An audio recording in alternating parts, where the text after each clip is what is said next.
네, 마태복음 26장 31절에서 35절까지 읽겠습니다.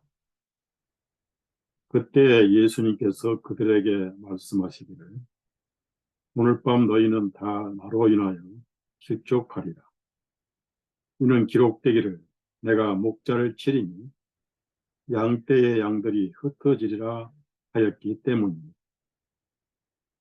그러나 내가 다시 일어난 후에 내가 너희보다 먼저 갈릴리로 가리라 하시니, 베드로가 주님께 대답하여 말씀드리기를, 모든 사람들이 주님으로 인하여 실족할지라도 나는 결코 실족하지 아니하겠나이다 하며, 예수님께서 그에게 말씀하시기를, 진실로 내가 네게 말하노니 오늘 밤 닭이 울기 전에 내가 나를 3번 부인하리라 하시니, 베드로가 주님께 말씀드리기를, 내가 주님과 함께 죽을지언정 나는 주님을 부인하지 않겠나이다 하며 모든 제자들도 그와 같이 말하니라. 여기까지만 읽었습니다. 저는 청년 때 신학을 다니다가 죄의 문제가 제 영혼을 공격을 하고 그 문제가 풀어지지 않은 상황에서 지옥의 공포가 아주 무서웠습니다. 그래서 일반 세상 종교인들처럼 삼각산에도 하나님 찾아서 헤맨 적이 있고, 관악산에 가서 밤을 새워 홀로 하늘을 우러러보고 목놓아 기도를 하는 그런 시절도 있었지만은, 천지에 계신 하나님은 제가 가는 곳에는 결코 계시지 않았습니다. 그다 극동방송 김선교부에 방송 설교를 듣고 가서 전도 상담을 받고, 내 손에 있는 성경이 구원이고 영수증이란 것을 처음 깨달았습니다. 그러고 나서 자유를 얻고 직장 생활을 하다가 이것은 삶의 가치가 없는 것이다.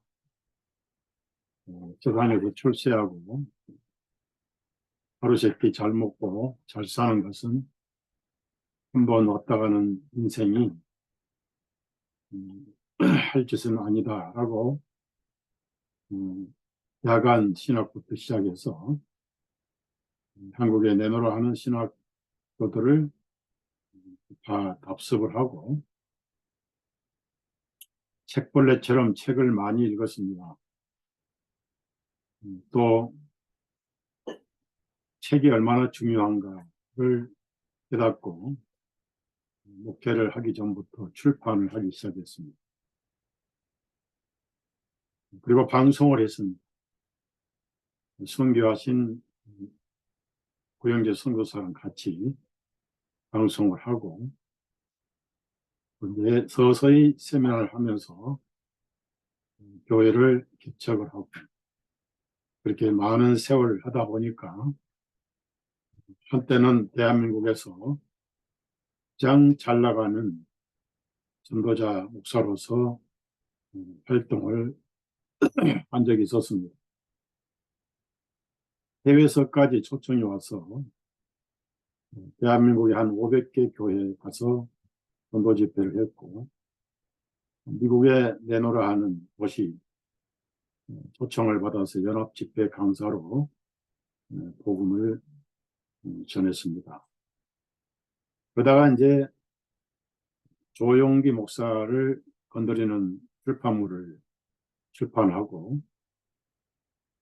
알베르토 박사님을 모셔오셔서 종로 5가 기독교 백기년 기념관에서 일부는 제가 세미나하고 2부는 알베르토 박사님이 강의를 하는 그런 세미나를 할 때에 2,000명 군중이 모이는 좌석이 없어서 강류상까지도 강당까지 꽉꽉 차는 그런 집회를 하고 그때부터 공격이 들어오기 시작했어요. 그래서 이단 싸움도 하고 고달픈 세월이 있었습니다. 마지막 설상가상으로 내조하던 자매까지 하늘로 가버리고 밑바닥까지 내팽개쳐지는 그런 삶을 살아오면서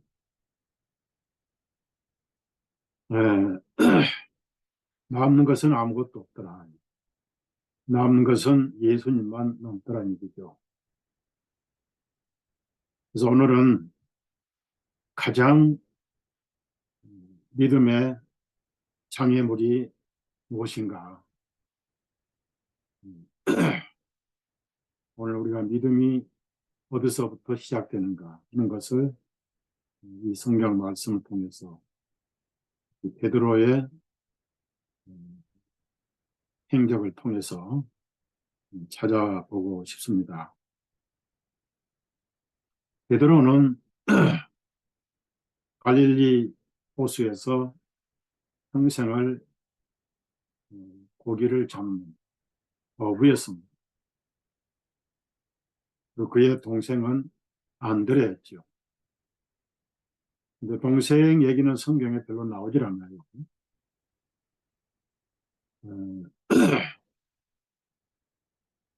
예수님이 중요한 지역에는 다른 사람은 다 빼고 베드로, 요한, 야고보만 꼭 데리고 들어가셨습니다. 게나선에서 이렇게 하셨고 배당장의 딸을 살리실 때도 그러셨고 겟세마네 동산에서도 그러셨습니다.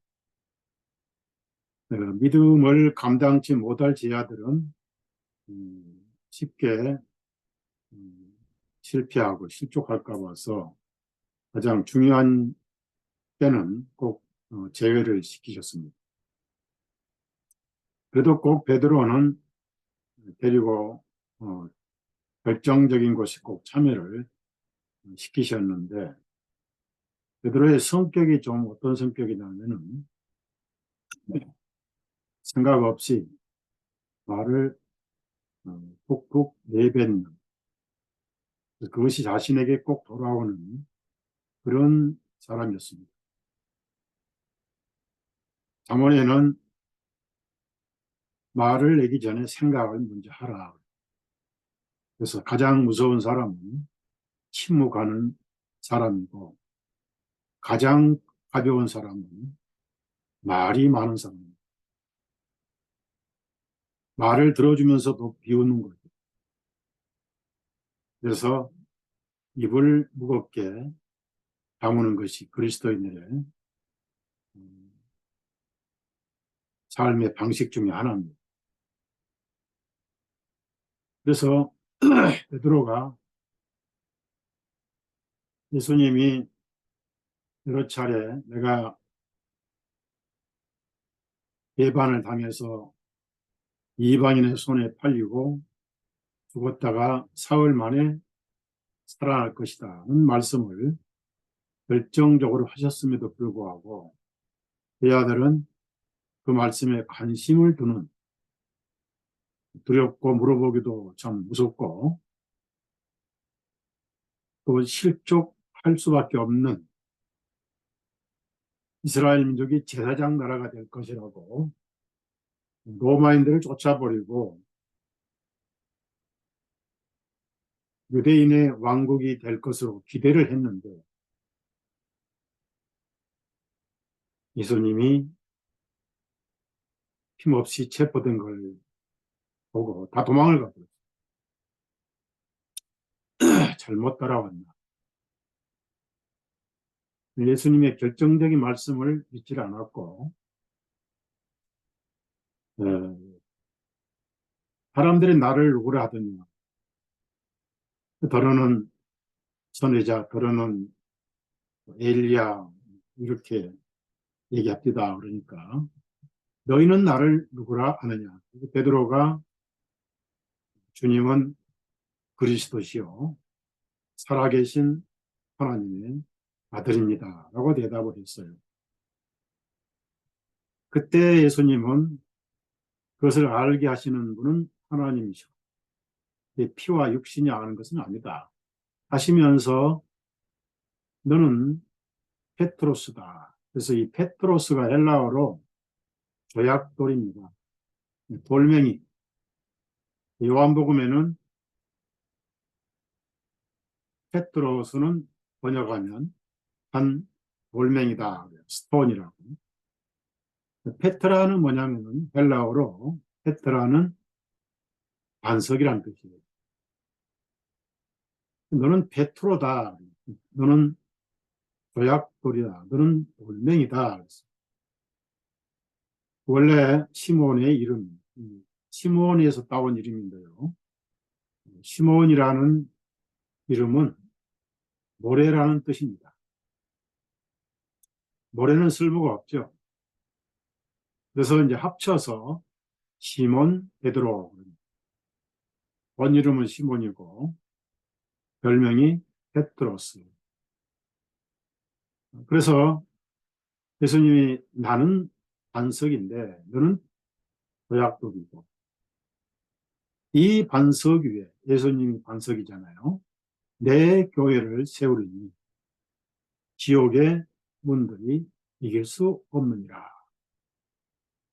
그래서 오늘까지 그 말씀대로 예수님 위에 예수님의 교회가 세워져 왔고 이 교회는 결코 지옥의 문이 이길 수 없었고 앞으로도 없을 겁니다.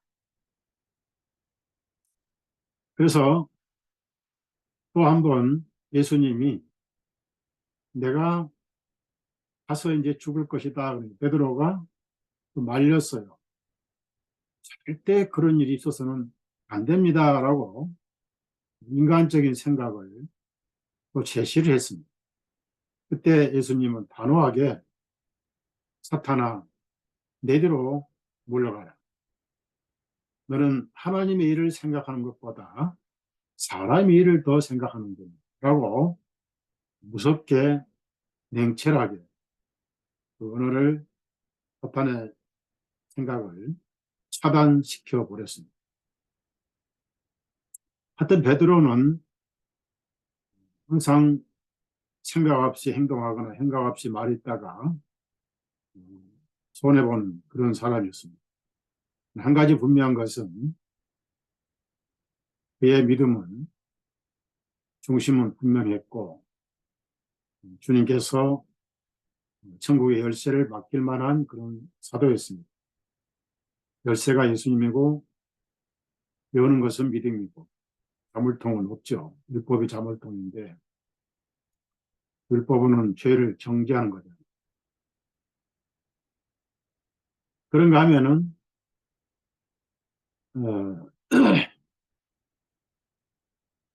구약의 목자를 치리니 양이 도망갈 것이다.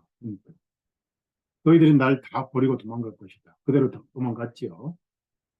그래서 또 베드로가 나서기 시작했어요. 예를 들어서 변화산에 셋이 데리고 올라가셨죠. 베드로, 요한, 야고보. 거기 영광 중에 모세와 엘리야가 예수님과 똑같은 영광스러운 모습으로 나타나서 대화를 했는데 그분들의 대화가 예수님이 예루살렘에서 피 흘려 희생할 것을 대화를 했어요. 그런데 베드로가 비몽사몽간에 여기다가 천막 셋을 짓게 해주십시오. 하나는 주님을 위해서, 하나는 엘리야를 위해서, 하나는 모세를 위해서 하게 해주십시오 하면서도 자기가 무슨 말을 하는지를 이성을 어느 정도 잃어버린 상태.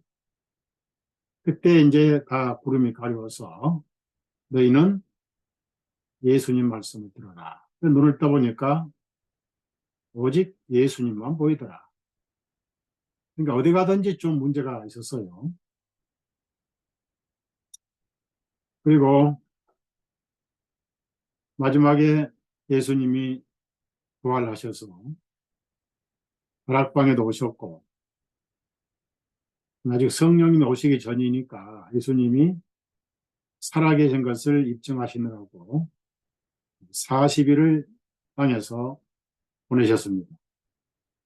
고린도전서 15장에 부활을 입증하시기 위해 보내십니다. 사도들이 뭘 해야 될지 모르니까 성령님은 아직 오시지 않았지. 예수님은 이제 부활하셔서 보였다 안 보이셨다 하시지. 베드로가 제일 먼저 또 나는 고기 잡으러 가노라 하고 옛 직업으로 돌아갔어요. 배운 게 그거밖에 없으니까. 밤을 새워서도 피레미 새끼 한 마리 잡지 못했어요. 처음 예수님 만났을 때도 밤을 새워서 그물을 던졌지만 피레미 새끼 한 마리도 못 잡았던 때가 애절하게 기억났을 거예요. 그래 예수님이 아침에 안개가 물 안개가 사라져 갈 때 얘들아 너희들이 고기를 잡았느냐? 하나도 못 잡았습니다. 그러면 그물을 배 오른편에 던져봐라. 왼편에서 아무리 잡아도 밤새마다 뭐 어찌 됐는데 오른편에 던지니까 그물이 엄청나게 많이 잡혔어요. 그래서 요한이 예수님이다 하고 영적으로 제일 먼저 센서가 왔어요. 베드로가 옷을 걸치고 제일 먼저 바다로 나왔습니다. 그래서 조반도 만드시고 떡도 굽고 해서 아침을 준비하신 주님이 생선을 좀 가져와라 했더니 뭐 해봐야 뭐 제자들 몇 명 안 되니까 그 생선 베드로 생선이라고 그래요. 보통 손바닥만 해요. 몇 마리 가져오면 될 건데 또 자기가 잡은 게 또 그게 오져가지고 그걸 또 자랑하고 싶어서 그 고기를 또 일일이 셌네. 그 누가 그랬어요? 베드로가 셌어요. 한 마리도 아니고 열 마리도 아니고 153마리를 불은 다 꺼져갈 것 같은데 그거 세느라고 또 아침 조반이 얼마나 늦어졌습니까? 그런 사람이 베드로예요. 예수님은 몇 마리 가져오라고 하셨는데 세란 말씀 안 하셨거든요. 그걸 자랑하고 싶어서. 그런 베드로가 오늘날 예수님을 부인할 것을 주님이 아시고 사탄이 너를 밀가불듯이 까불려고 나에게 청구를 했다. 예수님의 제자들은 예수님 허락 없이는 사탄이 건드리지를 못해요. 제자들 뿐입니까? 여러분도 예수님이 여러분의 심령에 계시기 때문에 사탄이 여러분을 건드리지 못합니다. 거듭난 그리스도인들은 절대로 귀신 들리지 않고 악령이 왔다가 도망가요. 여러분이 실험해서는 안 되지만은 우연하게 무당 굿하는 데 가보세요. 무당 굿이 안 돼요. 귀신이 도망을 가버려요. 실험하면 안 되지만은 우연하게 점쟁이 집 가보세요. 점이 안 돼요. 그러나 절대 시험하지 마세요. 시험하는 것은 믿는 것이 아니기 때문이에요. 그래서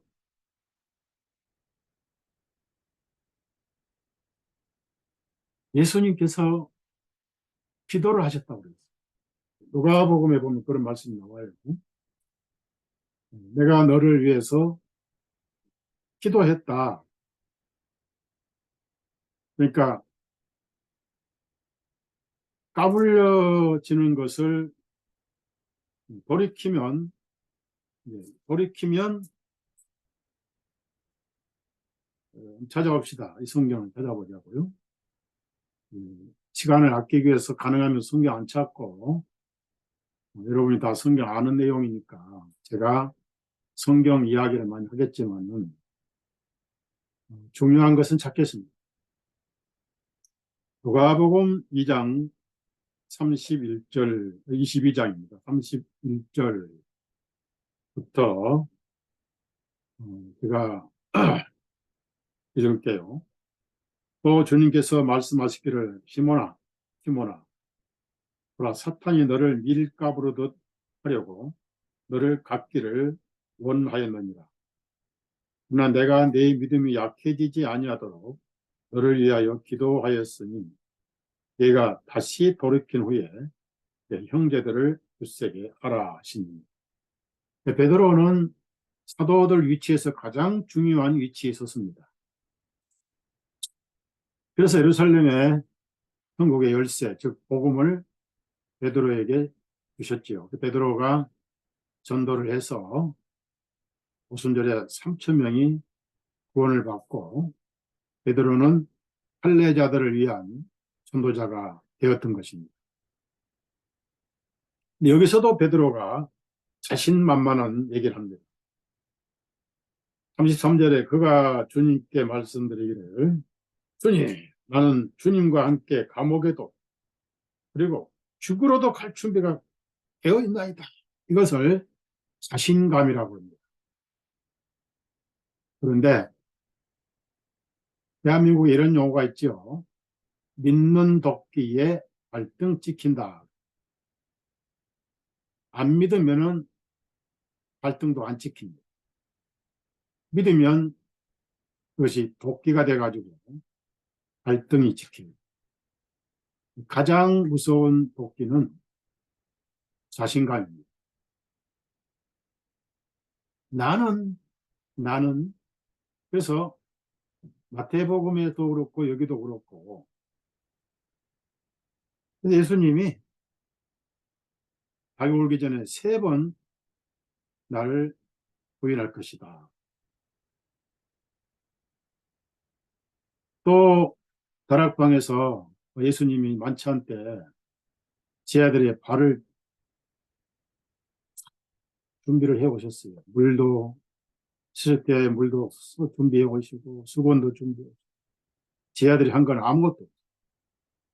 그 이스라엘의 겉옷은 두르면 옷이고 벗으면 그것이 이불이 됩니다. 그것을 벗어서 채껴 놓으시고 11명의 제 아들의 발을 다 씻기 시작합니다. 다른 유다는 이미 떠나버려. 그 샌들 신고 발에 땀이 나고 먼지가 묻은 발을 좀 한 번씩 씻어주죠. 그 베드로가 또 잘난 짓을 합니다. 감히 주님께서 제 발을 씻기신다고요? 절대로 안 되죠. 제가 주님 발을 씻겨드려야죠. 다른 사람 다 씻으셔도 제 발면은 못 씻습니다. 또 자신감이 나옵니다. 그래서 이 할 수 있다, 이게 자신감. 그리스도 빼놓고 할 수 있다. 그것이 미국의 로버트 슐러라든지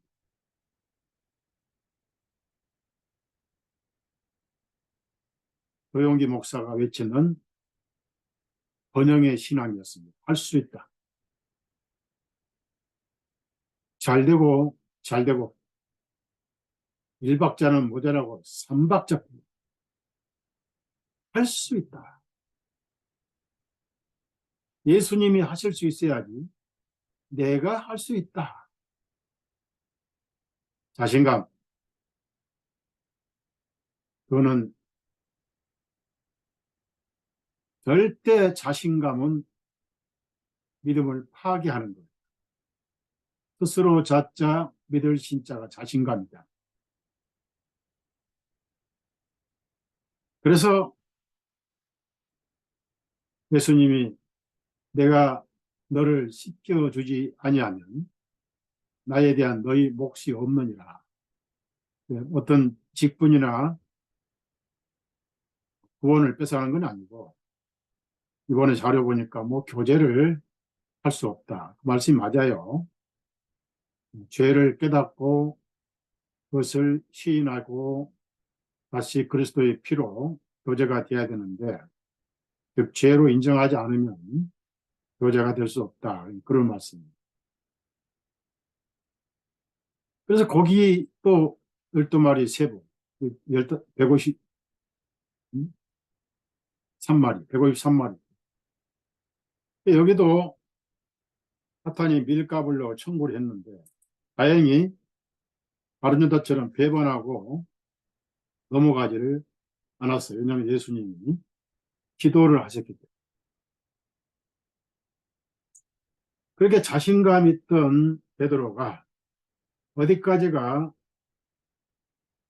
돌변했냐면은, 이 마태복음 26장 69절을 쭉 보면 이제 베드로의 배반이 나오죠. 한 소녀가 너도 예수님과 한 무리다 했을 때 무슨 말 하는지 모르겠다 하고 시침이 딱 됐을 때 양심이 잠들었어요. 또 다른 여종이 이 사람도 나사렛 예수가 있었다 그러니까 맹세를 합니다. 맹세하지 말라고 했는데 분명히 예수님은 맹세하지 말라고 그랬어요. 하늘을 두고도 하지 말고 하나님의 보좌고 분명히 하지 말라고 했는데 맹세하면서 이제 예수님이 아니라 나 그 사람 알지 못해. 주님은 살아계신 하나님의 아들이시오 그리스도이십니다 라고 고백한 그 입에서 나 그 사람 알지 못해. 자신감이 모래탑처럼 와르르 무너지는 과정입니다. 예, 무너져야 돼. 자신감이 자기를 죽이는 발등 찍는 도끼입니다. 그것이 와르르 무너져요. 그 다음에 3번 부인했습니다. 너 말투가 틀림없이 갈릴리 말투니까 너 나사렛 예수 안 패다. 그러니까 한술 더 나가서 살기 위해서 저주하고 맹세하기 시작하여 저주까지 했습니다. 예수님은. 또 맹세를 또 했어요. 그 다음에 여전히 그 사람, 나는 그 사람을 알지 못한다 라고 기침을 뺄 때 박이 3번 울었어요. 3번 부인하네. 2번 부인하고 3번 울었는데 박이 울기 전에 3번 부인했습니다. 이때부터 이제 예수님은 베드로를 3번씩이나 확인했어요. 네가 날 사랑하느냐? 내 양을 먹이라. 사랑합니다. 네가 날 사랑하느냐? 내 양을 치라. 네가 나를 사랑하느냐? 주님 사랑하는지 아시냐니까? 그럼 내 양을 치라. 이렇게 3번씩 확인하셨어요. 3번 부인했어요. 베드로가 나는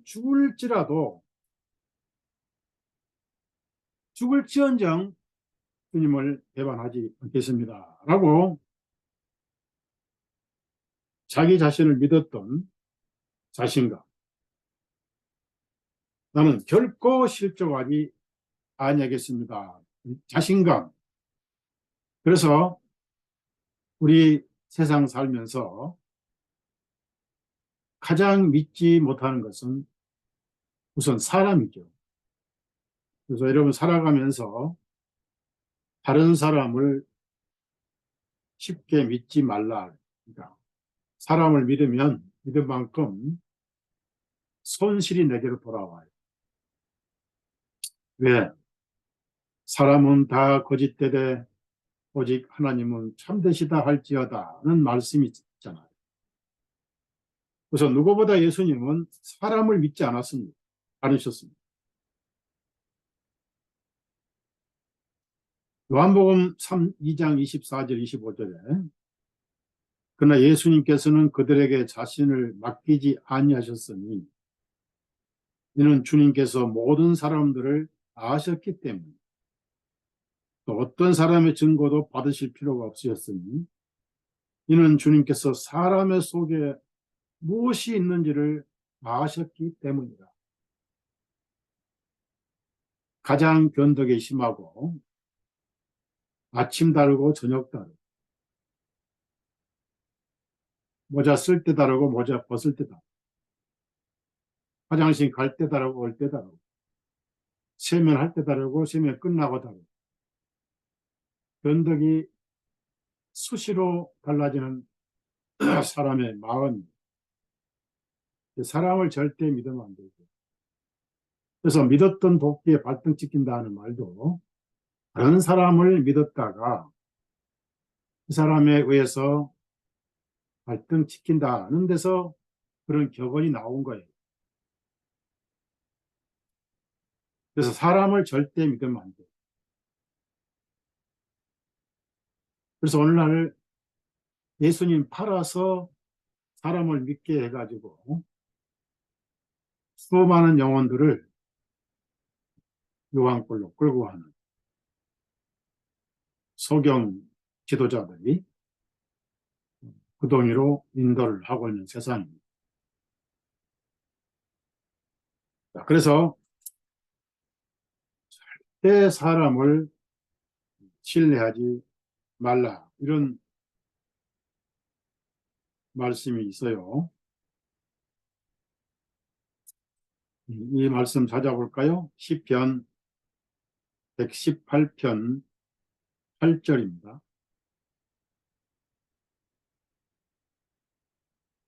사람에게 신뢰를 두기보다 주님을 신뢰하는 것이 더 나으며 라는 말씀이 있습니다. 당연하죠.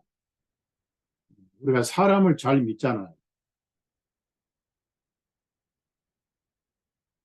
사람에게 신뢰를 두기보다 사람 자체는 타락해가지고 사탄의 본성이 사람 속에 살고 있습니다. 거짓말하고 악을 생산하고 악을 창조하고 그래서 로마서 1장 23절부터 보면 1장과 마지막 보면은 총 죄가 23가지 마태복음 15장에도 사람 마음속에 나오는 시궁창에서 끓는 이런 독성, 악취 같은 죄가 나오잖아요. 마가복음 7장에 이렇게 죄가 쫙 나오잖아요. 어, 그래서 에레미야 17장 9절입니다. 만물보다 거짓된 것은 사람의 마음이다. 그런 사람 믿으면 안 돼요. 그런데 강아지 같은 걸 믿으면 돼요. 강아지는 밥만 주면 믿어서 잘 따라옵니다. 절대 물질 않아요. 제가 운동을 해서 공원에 가서 운동을 하는데 미국 사람들은 강아지를 다 키워요. 조그만 할만한 개부터 해서 내 체격 2배나 되는 개까지 키우고 그 개를 또 공원에 끌고 가서 운동을 시켜요. 근데 어떤 개는 절 보고 막 우르렁거리고 물듯이 짖어요. 그러면 주인이 조용하라고 한마디 하면은 그냥 가요. 저는 그런 개를 볼 때, 야, 미국에서 보시탕 영업할 수 있다면 떼돈 벌겠다. 그런 생각도 했습니다. 그러니까 미국에는 개 무덤이 따로 있어요. 개 묘지.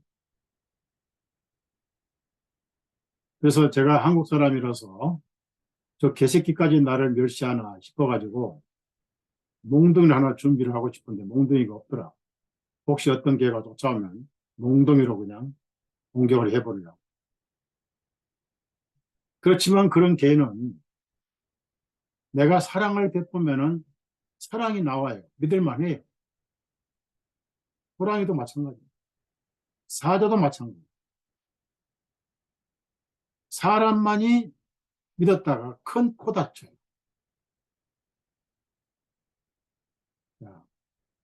시편 146편에도 비슷한 말씀이 나와요. 시편 146편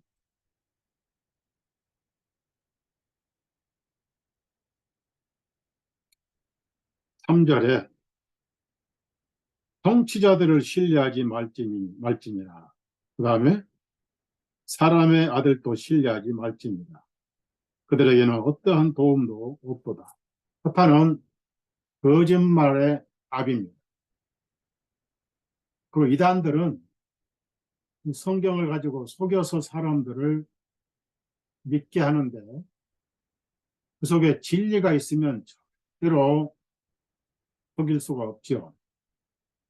즉 마음 바탕이 진리라면은 진리만 얘기를 하죠. 그런데 이단들은 기본이 거짓말합니다. 그들의 목적은 무엇이 있습니까? 돈과 권력과 그다음에 폭력과 지배입니다. 통치. 사람들을 손아귀에 넣고 통치를 하는 거예요. 그리고 재산, 권력, 돈 그게 목적이지 그 영혼에 대한 성경이 말씀하는 죄사함의 구원 이런 자체가 없어요. 그러니까 처음부터 거짓말쟁이들. 예수님이 마귀가 처음부터 거짓말쟁이라고 거짓의 앱이라고 그랬거든요. 그럼 거짓의 자녀들이 어디가 있어요? 거짓 선생들. 순전한 사람들은 기독교 간판만 붙이면 다 거기 끌려가요.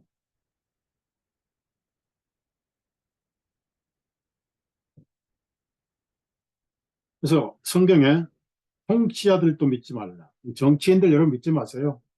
대한민국에 정치인들은 많지만 바를 정자의 정치인들은 하나도 없어요.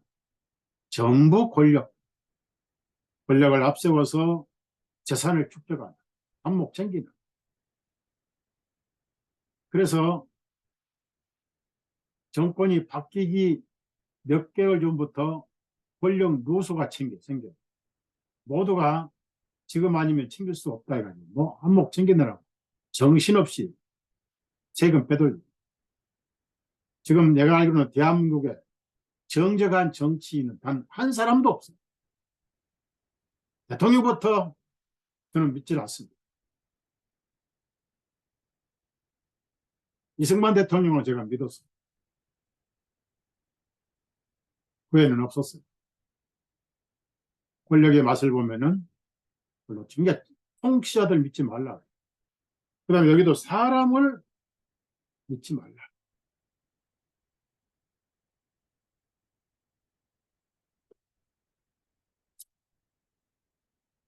그 다음에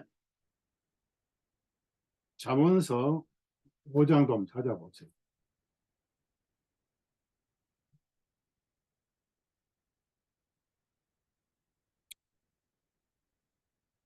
예, 그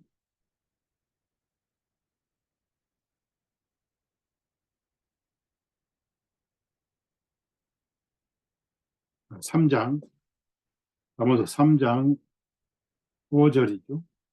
5절. 이렇게 이런 시를 썼던 다윗 같은 분은 자기가 다 겪었던 거예요. 5절에 내 마음을 다하여 주님을 신뢰하고 그 다음에 또 이거는 다른 사람이 아니라 내 자신의 총명함을 의지하지 말며 나는 머리 좋고 나는 할 수 있고 똑똑하고 그 자체를 믿지 말라는 거예요. 가장 못 믿을 사람은 자기 자신이더라 그 말이에요. 근데 자신감은 아주 위험하다. 그 자신감의 도끼로 돌아온 사람이 바로 베드로였습니다. 예수님은 반석인데 돌멩이가 반석 같은 믿음을, 자신감을 가지고 똑같으려고 했어요. 성령님이 오신 후에는 가능했죠. 근데 그전에는 자기에 대한 철저한 신뢰가 베드로를 서글프게 통곡하게 만들었습니다. 자존심이 와르르 깨지는 순간이었죠. 밖에 나가서 통곡하니라. 언제 베드로가 양심이 살았냐면 닭이 울 때 살았습니다. 그 전에 빌라도 법정에서 예수님 눈길이 베드로에게 촥 포커스를 맞췄어요. 베드로가 예수님이 어떻게 되는가 멀리 따라가다가 갑자기 예수님이 눈을 들어 자기를 뚜렷하게 보실 때 눈은 마음의 창이죠. 베드로의 양심이 찔려서 깨지기 시작했어요. 얼른 고개를 돌려 눈을 얼른 감아버려. 왜 닭이 울 때 통곡했을까요? 그 자신감이 무너지는 거예요. 닭은 구약 성경에 먹어서는 안 될 가축입니다. 책임지를 못해요. 신약 성경 어디에도 계란이 나오지 않습니다. 예물에도 닭은 나오지 않아요. 비둘기는 나와요. 그래서 닭은 부정적인 겁니다. 양심이 죄를 깨닫게 하는 역할을 닭을 통해서. 새벽에 닭이 제일 먼저 울잖아요.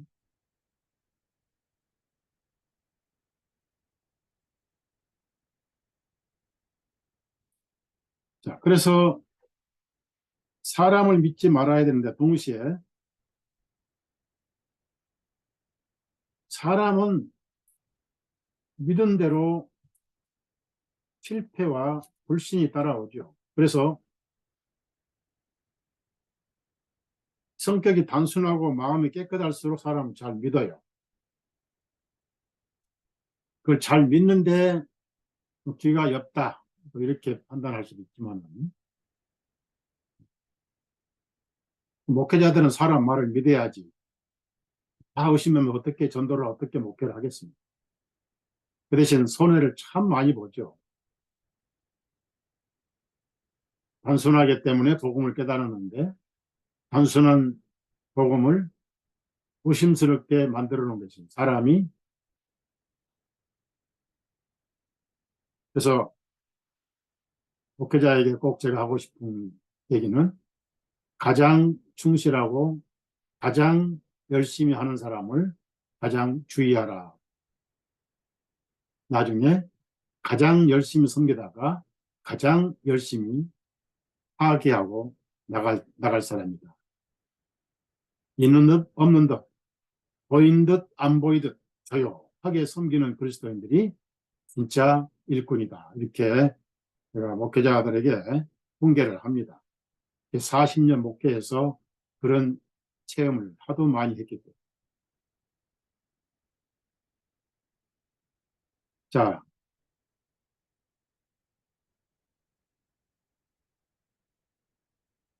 에레미야 17장 5절을 찾아보세요. 에레미야서 17장 5절. 이런 말씀이 있습니다. 주가 이같이 말하노라. 사람을 신뢰하는 사람과 육체를 자기 무기로 삼는 사람과 자기 마음이 주로부터 떠난 사람은 저주를 받으리라. 자, 사람을 신뢰하는 사람, 육체를 자기 무기로 삼는 사람, 마음이 주로부터 떠난 사람. 그럼 뭡니까? 하나님, 예수님을 믿지 않고 사람을 믿고 그 다음에 자기 육체를, 즉 자신을 믿는 사람은 그 자체가 하나님으로부터 마음이 떠난 사람이다. 그래서 가장 어려운 것이 자신을 믿을 때 예수님을 믿기가 가장 어렵다는 것입니다. 자신감. 베드로가 한 예로 보여주었어요. 근데 살면서 여러분이 신앙생활을 해오면서 다른 사람은 사람마다 다르고 또 굳이 사람을 믿어야 할. 예를 들어서 뭐 돈을 빌려준다면 차용증도 받고 또 뭐 약속금도 이렇게 받고 뭐 해서 법적으로 보험도 들고 하잖아요. 그러니까 손해 볼 일 많지 않지요. 누가 길 가다가 나에게 돈 10만 원만 빌려주면 내가 한 달 후에 20만 원 갚겠습니다. 그 믿었다고 주면 그날로 날리는 거죠. 보이스피싱이 다 그런 거 아니겠어요? 보이스피싱 때문에 오늘날 은행에 거래가 엄청 어려워졌어요. 세상은 사기꾼 천지고 도둑놈 천지기 때문에. 그런데 가장 어려운 것은 자신을 믿는 신앙. 나는 할 수 있다. 이게 무너져야 돼요. 그래서 조심하고 조심하고 조심하고 항상 내가 그렇게 하리라. 그리고 주님 앞에 서원을 합니다. 여러분, 서원은 뭐예요? 서원은 꼭 갚아야 된다. 이렇게 성경에 나와 있습니다. 근데 그것은 율법입니다. 서원을 지킬 수 없다는 것을 보여주는 율법이에요. 그래서 자신감이라는 바벨탑이 한 번 무너져, 두 번 무너져, 몇 번 무너지자면 7전 8기까지 무너집니다. 그러다가 7전 8기 어떻게 됩니까? 여러분이 성경을 잘 이해를 하셔야 돼요. 7번 넘어지면 8번은 일어난다. 욥기에도 있고 뭐 전도서, 뭐 잠언서 이런 비슷한 말씀이 많은데 가장 한 예로 베드로가 형제가 나에게 죄를 지면 몇 번이나 용서해야 됩니까? 라고 물었어요. 예수님이 그러면서 물어줘서 7번까지 용서해야 됩니까? 그렇죠? 7번도 과하지. 한두 번 했으면 이제 보통 한두 번이잖아요. 일벌 100개로 징계도 내리고 그렇지 뭐. 7번이나 사기친 놈 누가 용서해주고 누가 믿습니까? 근데 7번까지 용서해 주니까 그것도 엄청난 거예요. 베드로가 성질 급해가지고 7번 용서해 주라면 그거 해주느라고 바짝 말릴 겁니다. 보통 한 번, 두 번은 속는데 3번부터는 안 속잖아요. 근데 싸움 나죠, 뭐. 그들 패고, 네가 뭐야, 날 사기치면 또 거짓말 하느냐고, 뭐, 그냥. 4번, 5번, 7번까지 속아주는 누가 있습니까? 근데 예수님은 청천벽력 같은 말씀하셨어요. 70번까지만 아니라 7번씩, 70번을 7번씩 할지라도 용서해야 된다. 무한정입니다, 무한정. 반대로 뭡니까? 용서하는 사람이 70번씩 7번이면, 네?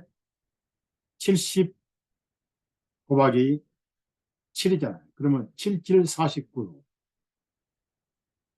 여러분이 7년 안식년이 49년 되면 성경에서 뭘 배우죠?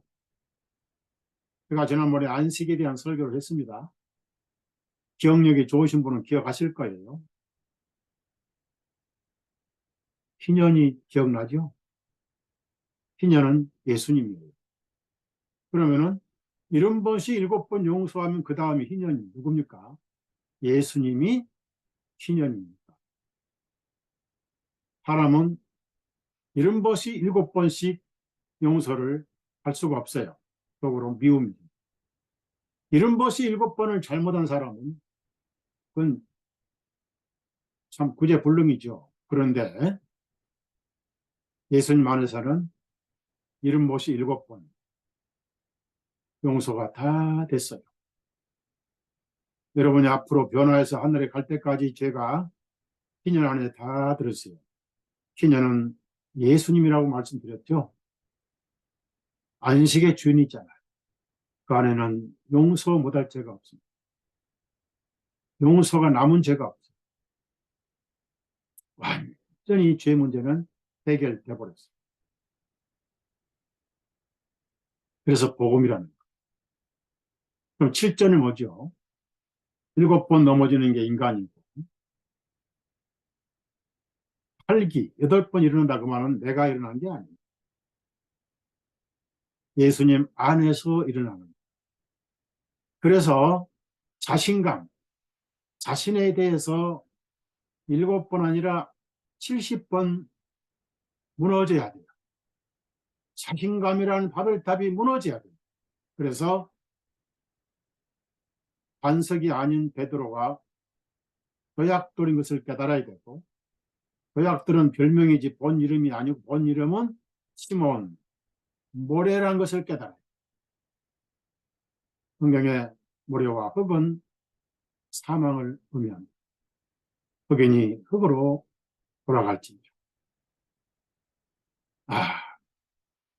내가 내 자신을 믿어봤더니 속이는 자였군. 어느 날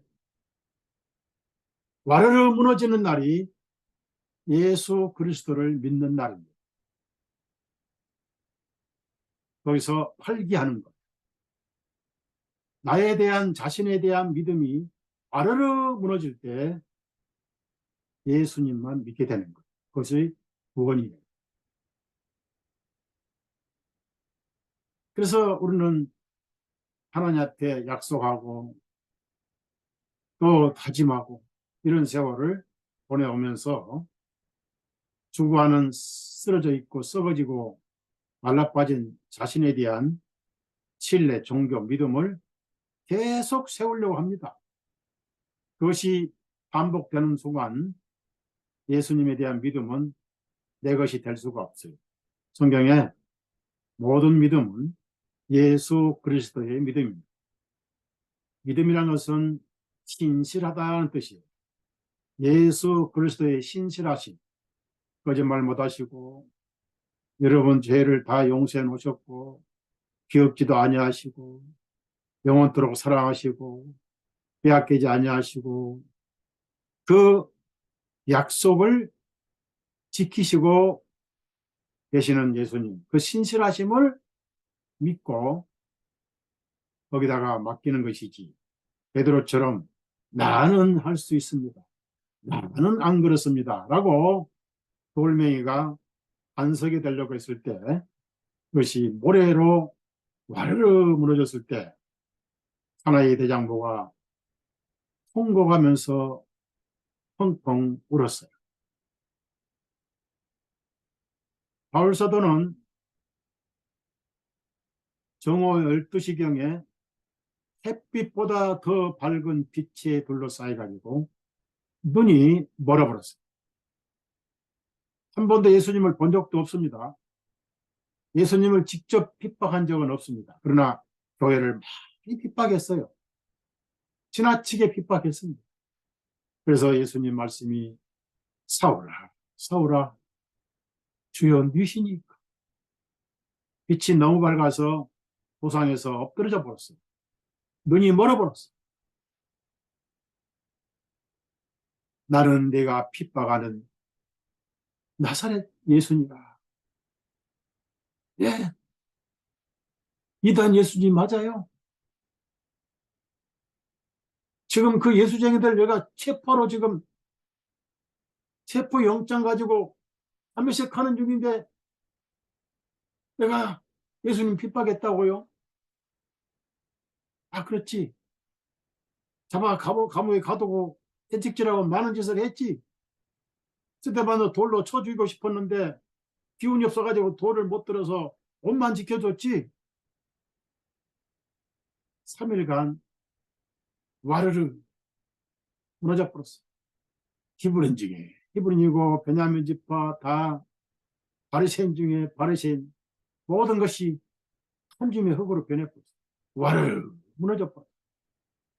그래서 예수님만 믿게 되더라 그 말입니다.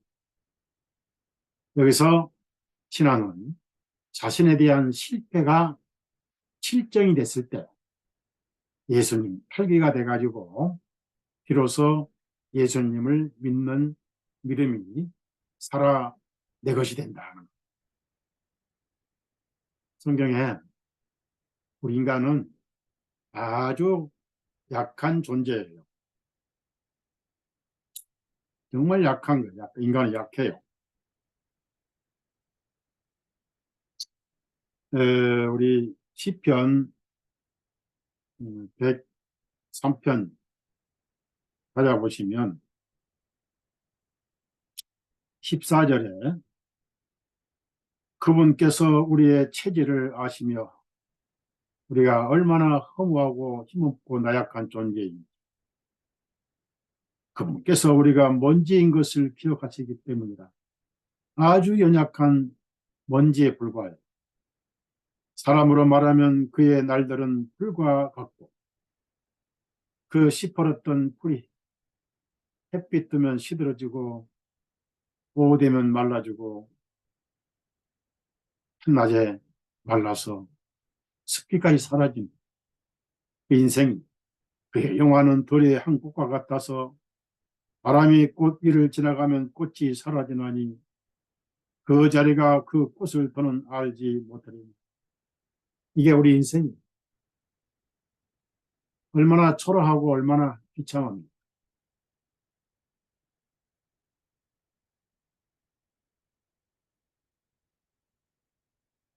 이사야 64장에도 그런 비슷한 말씀.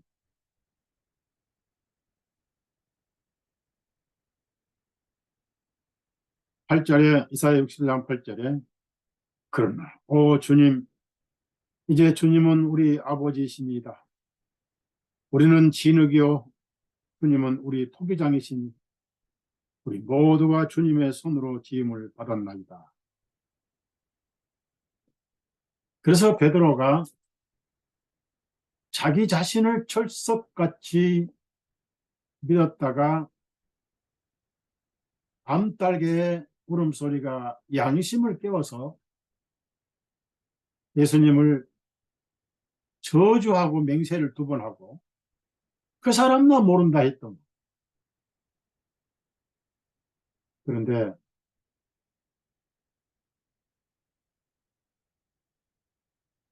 뭔가 좀 마음에 찔렸던가 막달라 마리아가 묘실에 나와가지고 다락방에 가서 예수님의 시신이 없고 묘실에 큰 바위문은 열려 있었다 라고 하니까 베드로와 요한이 놀래서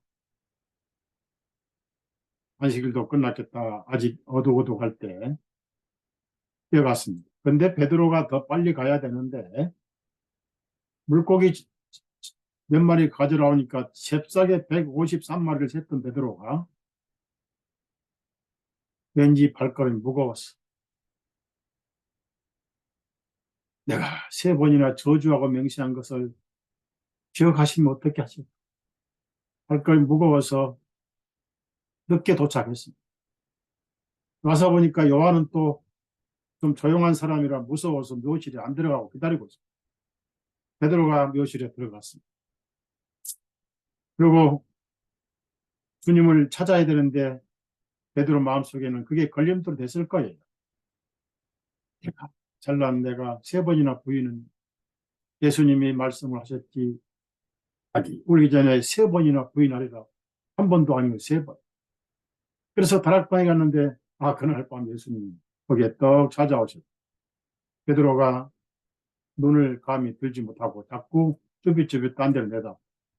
그러나 예수님은 베드로의 그 3번 부인한 것, 저주한 부인한 것을 한 말씀도 되새기지 않으셨어요.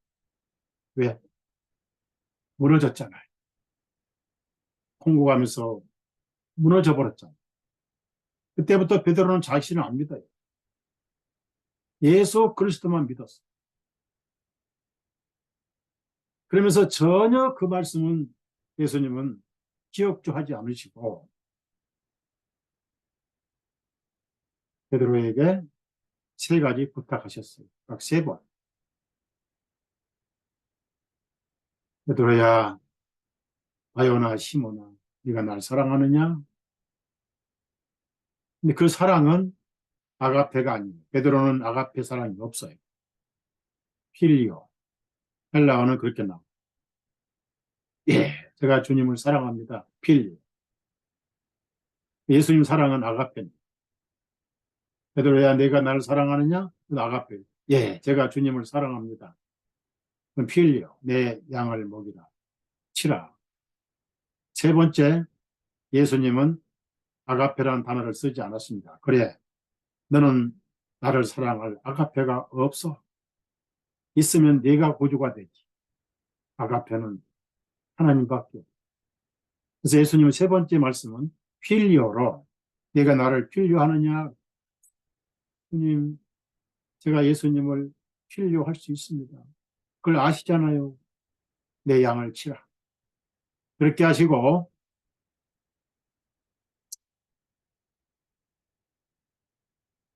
스데반이 순교하고 나서 다니엘 70주가 완성이 됐을 때 이제 이방인을 가야 되는데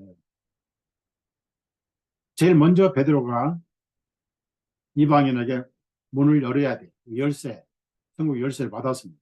열쇠가 예수님이고 복음이라고 그랬죠. 그런데 안 가요. 왜? 3년 전에 전도를 보내실 때 이방인의 길로도 가지 말고 사마리아 고을도 가지 말고 잃어버린 이스라엘 백성에게만 가라 했답니다. 그래서 이방인은 구원을 못 받을 걸로 생각했어요. 그런데 이제 안디옥에서 이방인들이 구원을 받고 하나님께서 받아주시니까 난리가 났어요. 그래서 생명 없는 회개를 주셨단 말인가? 그래서 하나님을 찬양하고 난리 나는데 베드로가 가지 않으면 이방인 첫 관문인 베드로 고넬료 집에 안 가면 안 돼요. 고넬료가 이방인의 첫 문을 여는 첫 번째 개통식을 했습니다. 구원의 개통식, 복음의 개통식, 믿음의 개통식. 그래서 예루살렘에서 저 교회가 핍박이 생겨가지고 텔아비브 바닷가에 피장이 똑같은 시몬의 집에 머물고 있었는데 천사가 고넬료에게 거기를 빨리 와서 모셔와라.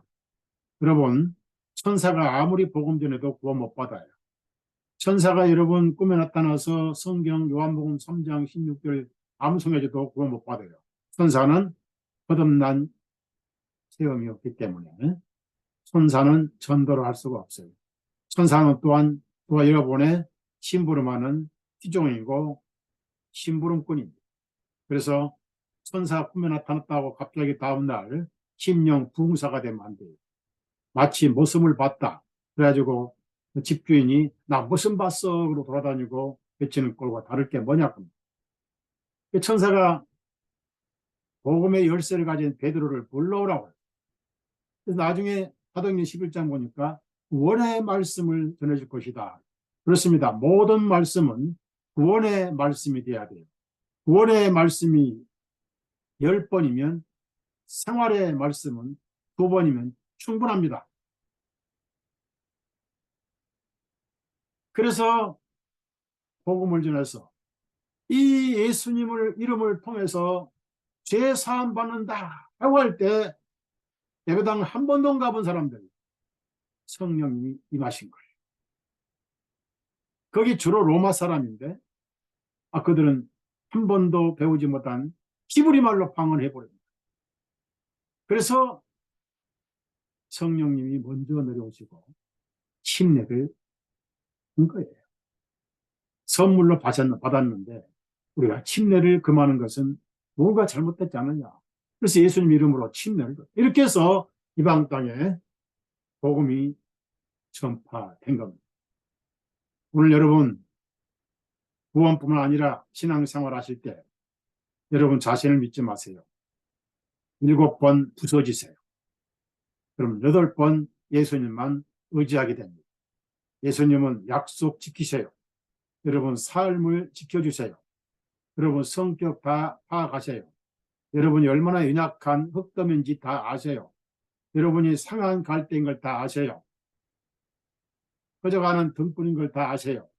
절대 끄지 않으시고 꺾지 않으시고 여러분을 여덟 번째, 여러분은 우리는 70번씩 7번씩 자신을 믿었다가 깨지고 그래서 마지막 희년 예수 그리스도가 여러분의 믿음이 되는 거예요. 굳건한 반석이시니 그 위에 내가 서리라. 어제까지 서리라. 그 위에 내가 서 있네. 그 위에 내가 서 있네. 그래서 마지막 한 구절 읽고 마치겠습니다. 할 수 있는 것은 딱 다른 것밖에 없어요. 딱 한 가지. 예수 그리스도 안에서. 그럼 예수님이 너희는 나보다 더 큰 일을 할 것이요. 빌립보서 4장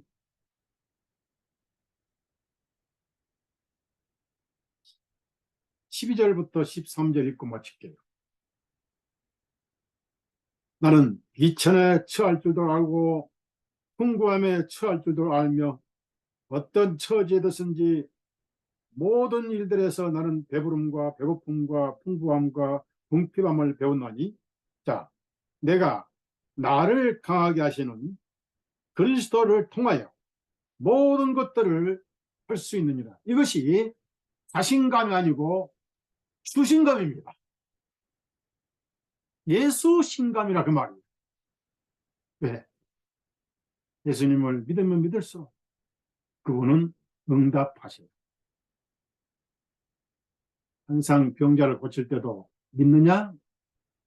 또 그 믿음을 가지고 또 나 탕진은 영안에서 찾아가서 치료받지만 더 악화돼. 그런 12년간 하여라는 여자가 얼마나 간절했는지 모든 게 다 무너졌어요. 돈도 무너지고 믿음도 무너지고 다 무너졌어요. 영안 의사, 사람 믿음 다 무너지고 믿었던 돈 다 무너지고 이제 걸어다니도 못할 입장에 피를 다 흘리고 마지막 예수님 지나갔어요. 이번 아니면 나는 죽는다.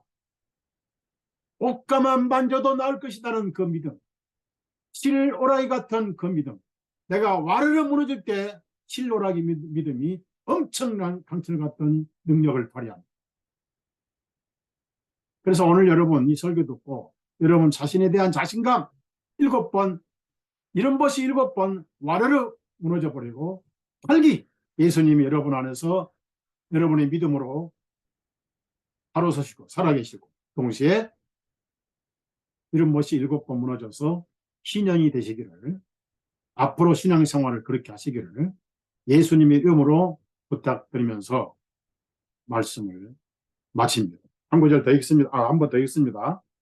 내가 나를 강하게 하시는 그리스도를 통하여 모든 것들을 할 수 있는 예수님 안에서만 가능하다.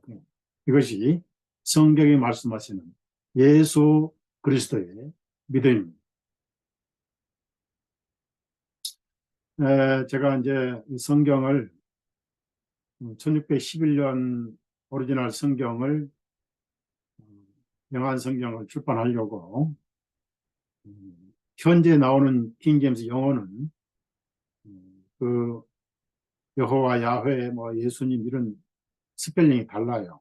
그래서 미스터리한 게 많은데 그걸 출판하고 이제 앞으로도 성경 출판해야 되는데 거의 교정이 다 끝났어요. 다 끝났는데 부산에 있는 그 제가 옛날 우리 성경을 쓰는 교회가 있는데요. 목사님이 하나님 앞에 가셨어요. 코로나 때. 그 아들이 이제 목회를 하는데 우리 성경 요한복음을 쪽복음으로 인쇄해서 전도하고 싶다고 그러라고 허락을 했어요. 그리고 우리 요한복음하고 로마서를 영안을 인쇄해가지고 북한에 공수했죠. 선봉 풍선을 공수했고 중국에 성경 밀수 루트를 통해서 중국에도 보냈죠. 그래서 앞으로 저는 나이가 들어가서 이제 하고 싶어도 못해요. 나 성경만큼은 어떻든 하나님 말씀이니까 계속 제가 목숨이 붙어 있는 한 주님이 허락하시는 한 관리를 할 거고요. 음, 그래서 부산에 그 아드님이 지금 목회를 하시는데 음, 성경이 편집이 다 끝나면은 출판하는데 많은 자금이 필요해요. 그 부산에 그분들도 교회에서 약간의 헌금을 하시겠다고 감사하게 생각하고 음, 여러분이 제 사역을 위해서 기도해 주시기 바랍니다. 건강 기도해 주신 것 감사하고 여러분도 건강하시고 자연 방법으로 아프지 마시고 세상은 사탄이 관리하고 있습니다. 예수님 사도 바울 제가 편지를 쭉 보니까 사도 바울이 로마에서 감옥 생활을 하면서 갈라디아 편지 보내고 에베소에 편지 보내고 그다음에 골로새 편지 보내고 빌립보에 편지 보내고 그분은 감옥에 있을 때 교회들에게 편지를 다 보내서 오늘날 신약 성경이 된 거예요. 그 성경이 구원을 전해줬고 신앙생활을 하면 거예요. 그래서 이 성경 출판은 굉장히 귀한 겁니다. 기도합시다. 주님 오늘 또 귀한 시간 주셔서 말씀을 듣게 해주심을 감사합니다. 우리는 내가 할 수 있다 베드로처럼 자신을 믿는 그런 삶을 살아왔었고 베드로는 끝까지 자신을 믿어서 죽을지라도 주님을 배반하지 않겠다던 그가 예수님을 그 사람이라고 하면서 맹세를 2번 하고 저주까지 하면서 모른다고 시치미를 댔다가 다그의 울음소리를 듣고 잠자던 양심과 이성이 깨어나서 그의 자신감, 자신에 대한 신뢰가 모래처럼 조약돌 반석에서 조약돌에서 모래로 시몬으로 와르르 무너지고 풍곡에서 울고 돌이킨 사실을 오늘 저희들이 배웠습니다. 7번 넘어지고 8번 일어난다는 말씀. 우리의 자신감은 7번 넘어지고 예수님 안에서 8번 팔기하는 믿음을 배웠습니다. 70번씩 7번씩 넘어지지만 신령이신 예수님은 우리의 믿음이 되시고 우리의 의가 되시고 오늘 우리 형제자매님들 믿음으로 구원받았으니 믿음으로 살게 해 주옵소서. 예수님만 바라보게 해 주옵소서. 예수님의 이름으로 간절히 기도드렸사옵나이다. 아멘. 감사합니다. 건강하시고 빨리 뵙도록 하시겠습니다. 형제님들, 목사님들, 또 아멘님들 굉장히 그립습니다. 오늘 저도 그 안부가 여러분의 안부가 되기를 바랍니다. 마칩니다.